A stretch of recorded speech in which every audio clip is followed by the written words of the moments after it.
వనవాసానికి వెళ్ళిన సమయంలో బంగారు లేడిని చూసిన సీత కానుకగా ఇవ్వాలని శ్రీరాముణ్ణి కోరింది.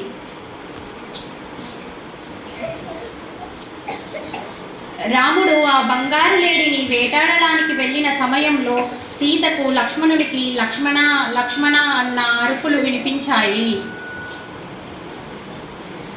ఆ అరుపులు రాముడివేనని సీత ఆందోళన పడుతూ, లక్ష్మణ, మీ అగ్రజుడు ఏదో ఆపదలో ఉన్నట్టున్నాడు, మీరు వెళ్ళండి, మీ సహాయం ఇప్పుడు మీ అన్నగారికి అవసరమని చెప్పింది.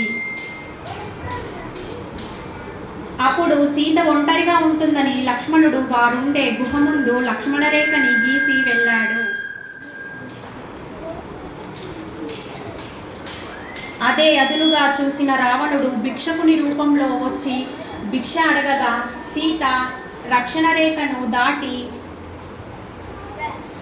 భిక్ష ఇవ్వబోతుండగా రావణుని అసలు రూపం చూసి మూర్ఛపోయింది. సీతాదేవిని అపహరించిన రాముడు సీతను లంకలోని రాముడు, లక్ష్మణుడు, హనుమంతుడు మొదలైన వానర సైన్యంతో వారి సహాయంతో రావణాసురుణ్ణి అంతమొందించాడు.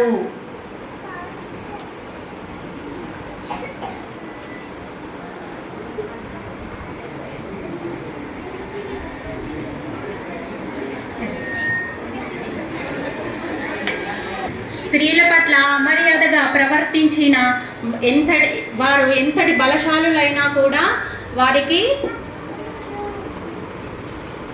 ఓటమి తప్పదు అని మనము ఈ రామాయణం ద్వారా తెలుసుకోవచ్చు.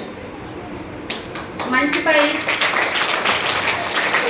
చెడుపై మంచి ఎప్పుడు విజయాన్ని సాధిస్తుందని మనం రామాయణం ద్వారా తెలుసుకున్నాం.